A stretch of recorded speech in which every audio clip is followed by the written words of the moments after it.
Hello बेटा, कैसे हो आप। आज मैं एक ऐसे मुद्दे पर बात करने वाला हूं जो बड़ा कॉमन है। एक ही घर में ऐसा होता है कि एक डॉक्टर बनता है और एक इंजीनियर बनते हैं, राइट।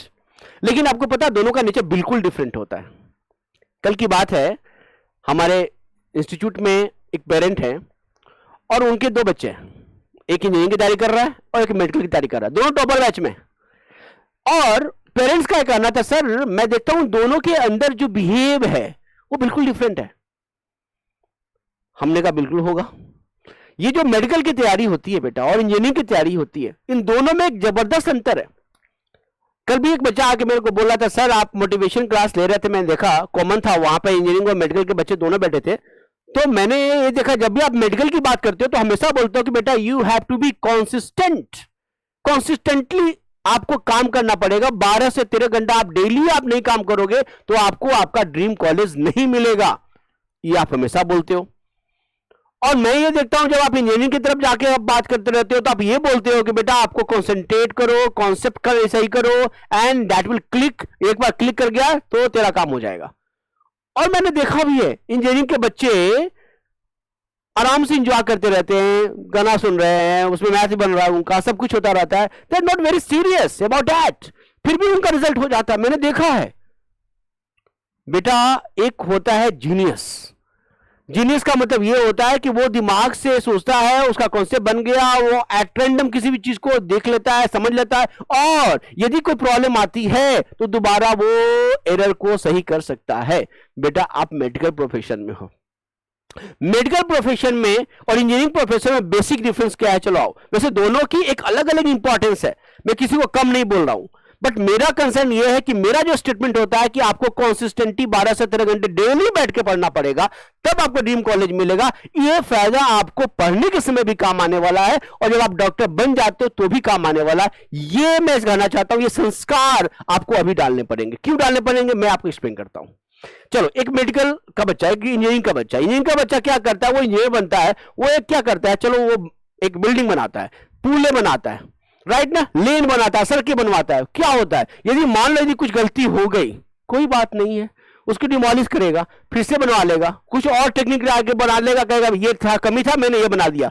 हो सकता है उसने अपनी कमी को छुपाने के लिए कुछ नया उसने मॉडिफाई कर दिया और उसकी कमी भी छुप गई और कुछ नया बन गया।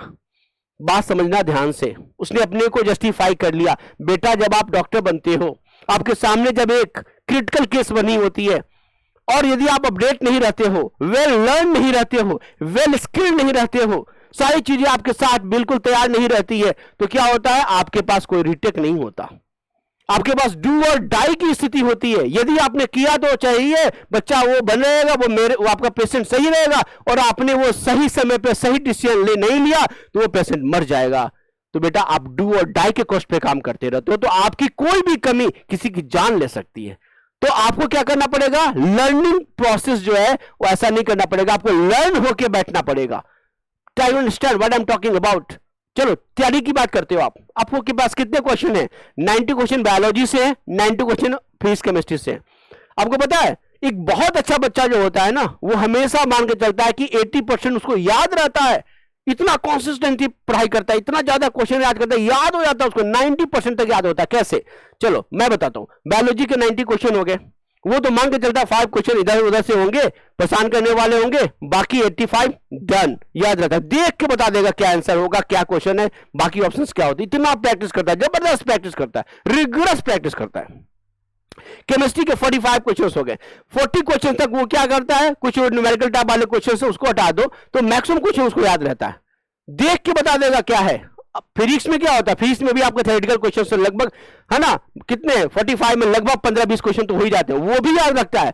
मतलब ये कि 120 क्वेश्चन में लगभग 150 के आसपास ऐसे क्वेश्चन होते हैं वो इतनी बार बना चुका होता है कि उसको याद रहता है। बेटा this is the beauty of consistent study.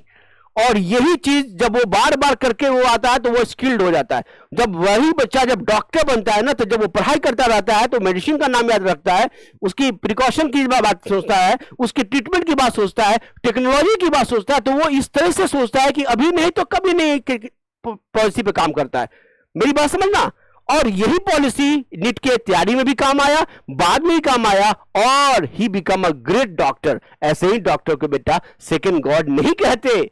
Second God इसीलिए कहते हैं कि वो तपता है, जबरदस्त तरीके से तपता है, तब जाके वो एक अच्छा, बहुत अच्छा डॉक्टर बनता है, आइडियल डॉक्टर बनता है। And that ideality will give you yes the position of second God.